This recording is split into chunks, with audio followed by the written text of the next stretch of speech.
오는 25일 종료 예정이었던 수도권 거리두기 4단계 조치가 다음 달 8일까지 2주 더 연장됩니다. 네, 연일 30%를 웃도는 확진자가 발생하는 비수도권의 방역 강화 조치는 이르면 오는 일요일 발표될 예정인데요.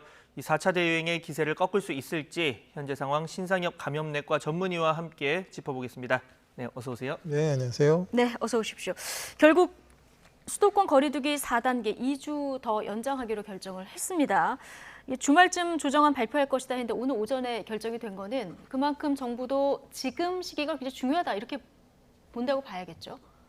그러니까 이제 정부에서 이제 결정을 딱 빨리 해줘야지 그거에 맞춰서 사실 이제 그 국민들도 준비를 해야 되고 대비를 해야 되는 그런 부분들이 있어서 좀 일찍 발표를 한 것 같고요. 예. 지금 현재의 상황상 이제 수도권은 어느 정도 이제 뭐 유행이 아주 확산 추세는 아니지만 지금 비수도권 확산 추세가 완연하기 때문에 네. 결국 비수도권에서의 또 이제 그런 감염의 연결고리가 수도권으로 이어져서 또 계속 오랜 기간에 이제 유행이 지속될 수 있는 상황에서 뭐 이제 수도권 거리두기를 완화할 수는 없는 상황이라서 결국 일찍 발표를 하게 된 것 같습니다. 예. 4단계를 2주간 시행한 수도권은 지금 조금 약간 억제 효과는 있다고 봐야 될까요?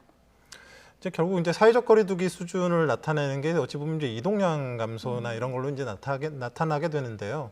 그 이제 뭐 이렇게 이동량 관련된 이제 통계들이 좀 혼선이 있었는데 이제 지난주 발표된 걸 보면 이제 4단계가 시작되고 나서 그 일주일간 그 수도권 같은 경우는 이동량이 지금 이제 8% 정도 감소를 하게 된 걸로 이제 확인이 되고 있고요.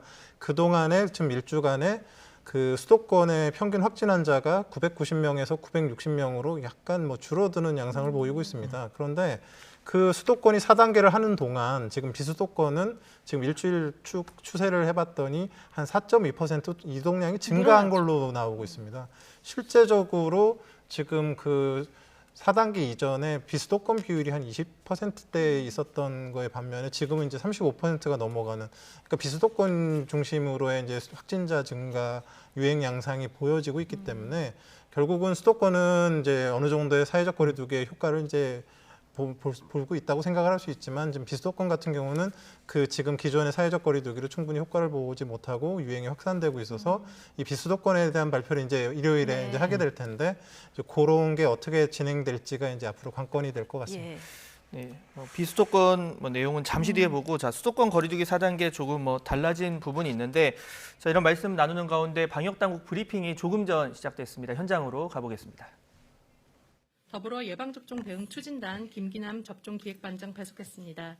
그럼 먼저 권준욱 부본부장의 브리핑 설명이 있겠습니다.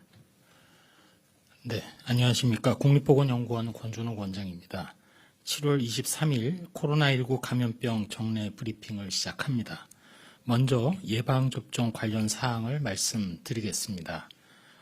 55세 이상, 59세 이하 대상 예방접종 관련해서 지난 7월 12일부터 시작되었던 55세부터 59세까지의 접종 대상자에 대한 예약은 7월 23일 0시까지 예약률 84.2%를 기록했습니다. 50에서 54세 연령층의 예약률은 78%입니다. 전체적으로 50대 연령층 전체의 예약률은 80.9%입니다.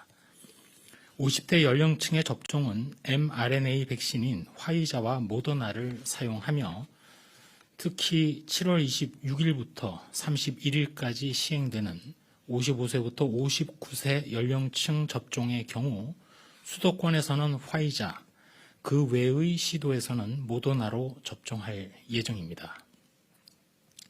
다만 수도권 내의 위탁 의료기관 중에서 모더나 백신만 접종하는 기관 약 250개소 경우에는 모더나 백신을 활용합니다.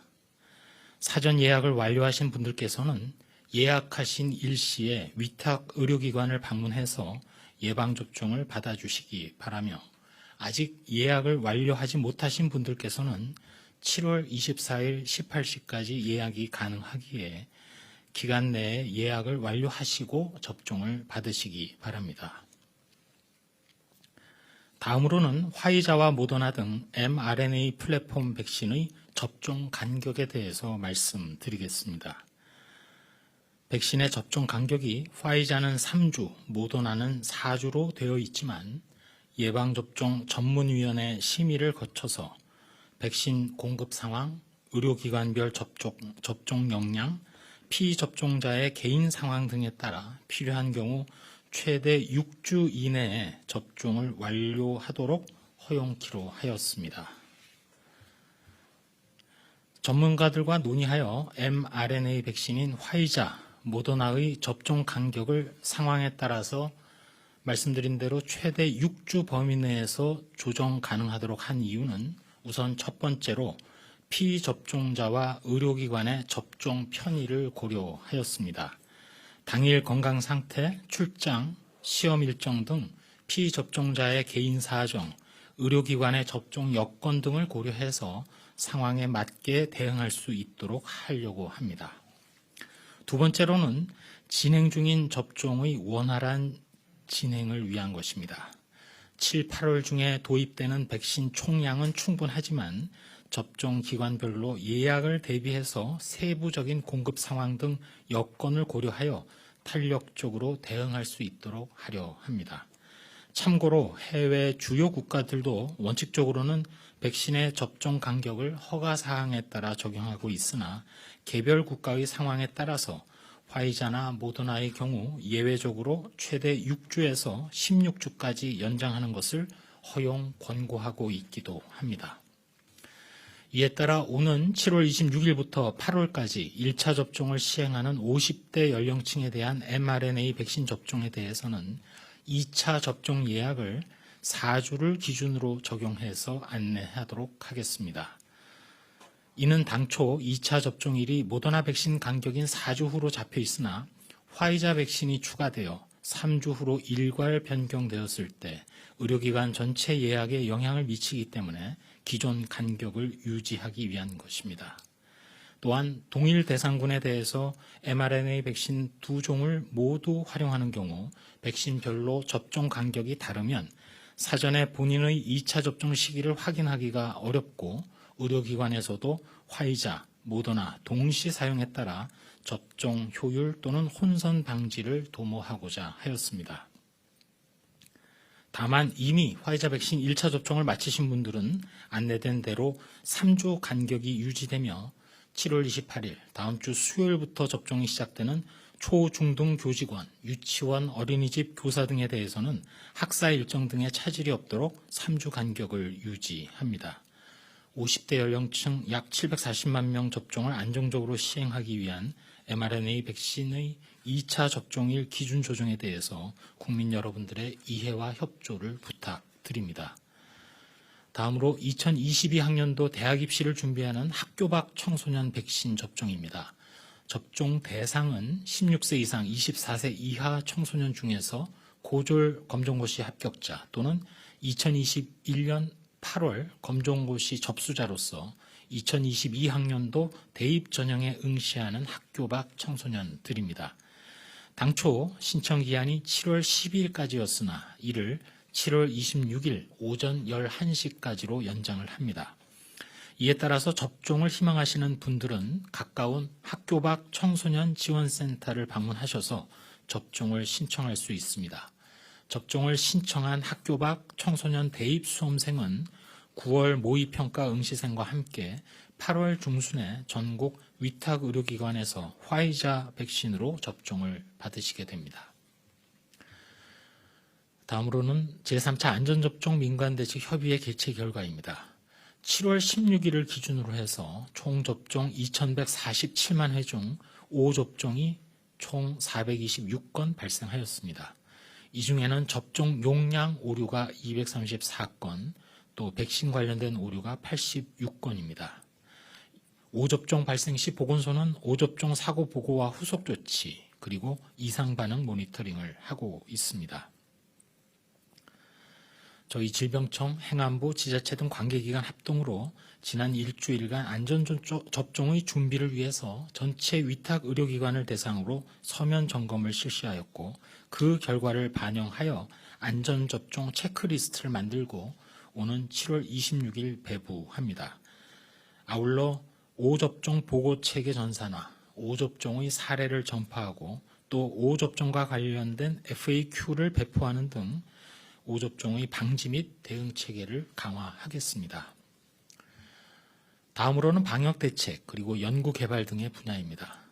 금일 개막하는 도쿄 하계 올림픽 기간 중 참가자들의 코로나19 감염을 예방하고 국내 유입을 최소화하기 위한 도쿄올림픽 코로나19 대응 계획입니다. 저희 질병관리청에서는 7월 20일부터 감염병 위기대응국장이 대책 반장을 맡은 도쿄올림픽 감염병 대책반을 24시간 가동하고 있습니다. 또한 지난 7월 19일부터 일본 현지 선수단 종합상황실에 역학조사관을 파견해서 선수촌 내의 코로나19 발생에 대비한 실시간 모니터링 및 선수단 방역 지원 등의 업무를 수행 중입니다. 아울러 올림픽 참가 선수단 등에 대해 현지 방역 수칙 준수와 함께 귀국 후 철저한 모니터링을 당부한 바 있습니다.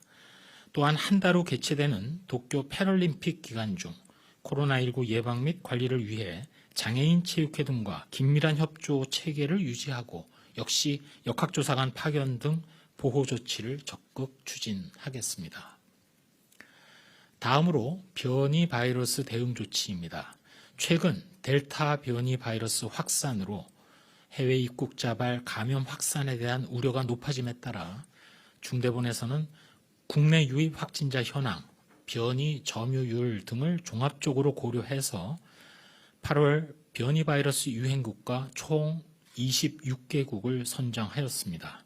이에 따라 오는 8월 1일 이후에는 이들 26개국에 대해서 격리 면제소 소지자라 할지라도 입국하는 경우에는 격리 면제 대상에서 제외됩니다. 다음으로 국가병원체 자원은행을 통해서 현재까지 총 744건의 코로나 바이러스 변이주 분양이 진행되었고 이 중에는 진단기술 개발용이 490건으로 가장 많았으며 최근 델타형의 분양 신청이 가장 많이 증가한 상황임을 말씀드립니다. 치료제 투약과 관련해서는 코로나19 치료제인 메클루리주는 현재까지 총 9,545명에게 투약되었고 항체 치료제인 레키로나주의 경우는 7,078명의 환자에게 투약되었습니다. 한 말씀 드리도록 하겠습니다. 코로나19 증가세가 계속 이어지고 있습니다. 이는 우리나라만의 상황은 아닙니다. 세계 많은 국가가, 아니 전 세계적으로 비슷한 상황입니다. 특별히 거리 두기 완화나 조정을 통해서 조금이라도 달라진 일상으로 회복을 시도한 나라들 중에는 거의 예외 없이 코로나19가 다시금 고개를 들고 있습니다. 발생 양상은 주로 예방접종 미접종군에서 발생하며 델타 변이가 주도하고 있고 다만 사망률이 낮게 유지되고 있습니다. 우리나라의 경우 거리 두기를 강화한 이후에 그나마 증가세가 크지 않다는 것이 긍정적이고 지표 중에서는 이동량이 소폭이긴 하지만 감소한 것 또한 사실입니다. 또 기초지수도 하강세이면서 사망률도 아직까지는 낮게 유지되고 있습니다. 그렇지만 상황은 낙관을 불허합니다. 현재 전국적으로 수도권을 포함해서 비수도권까지 유행 중이고 전체 발생 규모가 이제까지 3차례의 유행보다 큰 4자릿수로 계속 지속되면서 위중증 규모도 늘어나고 산발적이긴 하지만 고위험군에서도 집단 발생의 조짐이 있습니다. 전체 발생이 안정화되고 하강세로 돌아설 때까지 조금 더 인내를 부탁드립니다. 폭염에도 불구하고 의료진과 보건요원들의 헌신, 그리고 자영업자, 소상공인 분들의 인내, 피로와 불편함 속에서도 수칙을 지켜주시는 국민 여러분들의 협조, 이 모두가 현재의 코로나 수렁에서 빠져나가려는 우리 모두의 노력입니다. 반대로 방역 수칙을 어기는 행동 하나하나는 우리 모두에게 고통입니다. 조금만 더 마스크, 거리두기, 수칙 준수, 검사 받기 등 방역 수칙 준수를 거듭 부탁드립니다. 저희 방역 당국도 반성 그리고 점검 속에서 다시금 신발끈을 조이고 더 최선을 다하겠습니다.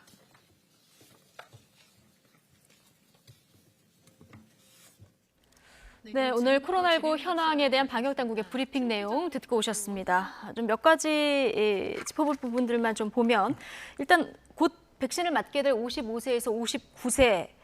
자, 수도권에서는 화이자 그리고 그 이외의 지역에서는 모더나를 맞을 것으로 지금 일부 예외는 있지만 이렇게 방침이 정해졌고요. 그리고 mRNA 방식 접종 간격이 화이자는 3주, 모더나 4주 이렇게 돼 있었는데요. 지금 방역 당국 설명으로는 최대 6주 이내에서 허용하겠다 이렇게 얘기를 했습니다. 해외에서는 뭐 16주까지도 간격이 있는 나라가 있다는 설명이 있었는데 이거 괜찮습니까? 이제 그 예방 접종의 접종 간격이라는 거는 예. 대부분의 경우는 이제 최소 접종 간격입니다. 그러니까 이거보다 빨리 맞으면 안 된다라는 그런 간격이거든요. 기준이 그렇군요. 네, 그래서 두 번째 접종을 예를 들면 두 번째 접종 일정보다 4일 이상 일찍 오면 앞에 게 무효가 될 정도로 그게 굉장히 중요한 간격인데요. 예.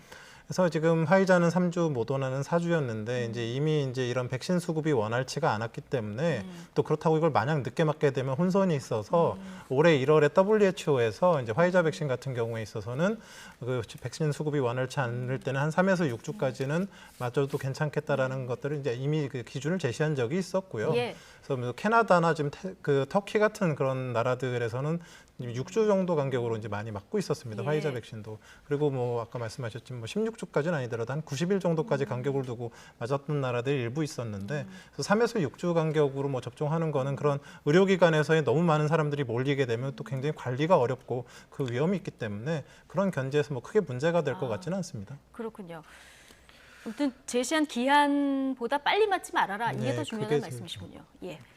방금 브리핑에서 나온 얘기 중에 이 8월 뭐 변이 바이러스 지금 유행하고 있는 나라 26개국 선정을 해서 이 나라들에 대해서는 뭐 격리 면제도 이제 제외를 하겠다 이런 얘기 있었는데 지금 델타 변이 보면 기존 바이러스는 접촉하고 6일 그런데 이제 델타 변이는 4일 뒤에 검출이 뭐 되고 있다 이런 내용이 이제 나왔어요. 그만큼 잠복기가 이제 짧고 또 뭐 역학조사에서 어려움을 겪는다는 건데 이거 좀 어떤 의미로 봐야겠습니까? 그러니까 이제 그 지금 변이 이전의 바이러스가 재생산 지수가 한 3 정도였습니다. 그러니까 환자 한 명이 3명 정도를 감염시킬 수 있는 감염력이 있었다 그러면 지금 델타 변이는 좀 알려져 있기는 재생산 지수가 5에서 8 정도. 그 환자 한 명이 5명 이상을 감염시키거든요. 이 차이가 어디서 나오냐면요. 네. 결국 전파력이 올라갔다는 얘기는 다른 사람에게 쉽게 빠르게 간다는 얘기거든요. 그래서 한 사람한테서 다른 사람한테 그런 감염을 전파시키는 기간을 세대기라고 그러는데 네. 그냥 뭐 이렇게 좀 지금 뭐 그게 정에 딱 맞지는 않지만 이런 겁니다. 예. 지금 과거에는 6일 정도면 이제 바이러스가 배출돼서 다른 사람한테 나갈 수 있었다 그러면 4일 정도만 간다는 얘기잖아요. 예. 그러면 한 사람이 다른 사람한테 가는 기간이 6일에서 4일로 짧아지는 겁니다. 그럼 당연히 각각의 세대기가 짧아지니까 유행이 전파력은 금방 더 훨씬 확산될 수밖에 없지 예. 않겠습니까? 그래서 그 짧아진 세대기만큼 더 이제 재생산 지수가 올라가고 유행의 확산이 빨라지고 그게 이제 재생산 지수로 이제 반영이 되기 때문에 그리고 이게 1, 3, 9 이렇게 이제 기하급수적으로 늘어가는데 그 기간이 또 계속 또 짧아지는 거라서 네. 그러니까 그만큼 지금 델타 변이의 전파력이 엄청나다라는 걸 이제 어찌 보면 실험실적으로도 이제 증명이 되기 시작한다라고 볼 수 있을 것 같습니다. 교수님, 그런데 전파력이 보통 빠르면 치명률이 좀 낮다. 보통 이렇게 알려져 있는데 델타 변이 바이러스는 좀 여러 가지 연구 결과가 나오는 것 같습니다. 어떻게 보고 계십니까? 그래서 뭐 영국에서 뭐 일부 뭐 입원 환자도 좀 늘어나는 것 같다 이런 얘기는 있는데 네. 뭐 제가 보기에는 델타 변이가 뭐 치명률이 늘어날 거라고 판단되지는 않고요. 바이러스는 결국 생존을 위해서 변이를 하는 거기 예. 때문에 자기가 감염시킨 숙주가 사망하게 되면 같이 죽게 됩니다. 그래서 대부분의 바이러스 변이는 전파력은 올리지만 예. 숙주를 오래 살리는 방향, 그러니까 감염력을 이제 치명률을 낮추는 방향으로 이제 전파가 되게 되고요. 실제 우리 지금 델타 변이가 그 국내에서 지금 유행하고 있는데 뭐 사실 치명률은 계속 낮아지고 있는 양상이거든요. 네. 백신의 효과도 있지만 지금 젊은 층들에게서 이제 뭐 나타나는 양상들이 뭐 과거보다 뭐 더 치명률이 올라가는 그런 양상을 보이고 있지는 않아서 좀 더 시간이 지나봐야 되겠지만 그렇게 치명률을 이렇게 높이지는 않는 것 같습니다. 예. 자, 아까 얘기 나누던 거리두기 얘기 잠시 해보면 뭐 수도권 같은 경우 이제 연장을 했고 일부 이제 더 알파, 그러니까 강화된 조치도 있고, 자 비수도권 같은 경우에 이제 일요일 날 발표가 될 예정입니다. 뭐 1과 3단계 뭐 사실상 지금 고민을 하고 있고 일부 지자체 뭐 부산 같은 경우에는 지금 4단계도 고민한다 이런 지자체장 발언이 나오기도 했는데 자, 어떤 결정이 필요하다고 보십니까? 일단 지금 비수도권 같은 경우는 그 읍면의 시골 지역과 다른 지역의 그런 위험도가 너무나 많이 차이가 납니다. 예. 그래서 일괄적으로 무슨 3단계, 4단계를 적용했을 때는 사실 좀 과한 방역의 그런 그 적용을 받는 부분들이 좀 많아지는데, 예. 그래서 이제 좀 계속 이제 결국은 이제 그 비수도권에서 문제가 이제 일어나고 있는 그런 도시들을 좀 살펴보면, 그 서울 그 수도권에서 전철이나 KTX로 1시간 이내에 있는 도시들, 뭐 춘천, 원주라든지 뭐 천안, 아산, 대전 이런 도시들에서 이제 문제가 일어나고 있고요. 이동하기 좋은. 그러니까 이제, 예. 이제 풍선 효과가 이제 수도권 풍선 효과가 직접적으로 이제 나타나는 곳이 있고요. 그리고 그 비수도권에서도 100만 이상의 이제 그 광역시들, 부산이나 대구나 이런 광역시들에서 이제 자체적으로도 거기는 위험도가 높기 때문에 그 이제 문제가 일어나고 있고, 거기에 더해서 이제 주요 관광지들, 그래서 어찌 보면 제주, 영동 지역, 강릉 뭐 이렇게. 그리고 네. 부산은 광역시면서 또 관광지기도 하고, 그러니까 어찌 보면 이게 다 같이 겹치기 때문에 이제 부산의 위험성이 이제 한껏 이제 올라가 있는 상태고, 확진자 수가 늘고 있거든요. 그래서 지금 눈에 보이는 이제 그런 그 지점들은 사실 뭐 3단계 이상으로 강화가 되더라도, 혹시 이제 시골 지역의 읍면 지역은 뭐 그거보다는 좀 약화된, 지금의 어찌 보면 그 6시 이후에 5인 이상 그 사적 모임 금지가 3단계 일부가 사실 전국적으로 이제 적용이 되고 있는 거지 않습니까? 예. 비수도권에도. 그래서 그런 수준에서 좀 어떻게 이제 조율을 해가는 것이 필요하지 않을까 하는 생각이 듭니다. 예, 일요일에 발표되는 방역 당국의 비수도권 대책도 좀 지켜봐야 될 것 같고요. 지금 부산 지역에서도 이런 현상이 나옵니다만 젊은 층 좀 확진자 굉장히 많이 나오고 있습니다. 이게 확진자가 많아서 그런지 모르겠습니다만 젊은 층에서도 지금 위중증 환자가 늘고 있다, 이런 보도도 있거든요. 이건 어떻게 봐야 될까요? 그 뭐 젊은 층의 위중증 환자가 느는 거는 이제 확진자 수가 늘어서 이제 그 비율만큼이 이제 늘어나는 거죠. 뭐 예를 들면 어르신들 중에서는 뭐 10%가 중증 환자고, 예. 뭐 20, 30대는 1%가 중증 환자라도 그 젊은 층의 환자가 많아지면 그 1% 때문에 중증 환자가 예. 좀 늘어나고 있는 건데요. 젊은 층들도 사실은 이제 지금 뭐 그 청해부대에서도 보지만 그 같은 그 밀접한 공간에서 바이러스 노출량이 많아지게 되면 중증으로 언제든 갈 수가 있고요. 네. 또 젊은 층 같은 경우 지금 코로나19에서는 좀 드물긴 하지만 과거 사스나 메르스 때는 사이토카인 스톰이라고 해서 면역이 너무 활성화가 돼가지고 그 우리 몸의 면역 그 이제 활성화 때문에 이제 세포가 망가지는 그런 염증 반응이 심해지면서 또 중증이 되는 경우들도 있었거든요. 그래서 예. 그런 가능성이 언제든 있기 때문에 그 젊은 층도 사실 안심할 수 있는 그런 상황이 아니라고 생각합니다. 예. 자, 실생활 차원에서 질문 하나 좀 드리겠습니다. 요즘 날 더워지면서 마스크 쓰기 참 힘들고, 그러다 보니까 뭐 쿨링 마스크 이렇게 이름 붙여서 판매하는 경우가 많은데, 이게 뭐 숨쉬기도 편하면서 그만큼 비말 차단이나 뭐 효과, 그러니까 차단 효과도 높으면 좋을 텐데 실제 그런지가 참 궁금하거든요. 뭐 효과 검증이 된 걸까요? 이제 마스크는 이제 크게 두 가지 종류가 있습니다. 하나는 식약처에서 의약 외품으로 허가된 이제 마스크가 있습니다. 뭐 KF 이런 게 붙어 있는. KF94, 80, KFAD 이제 네. 세 가지 종류가 있고요.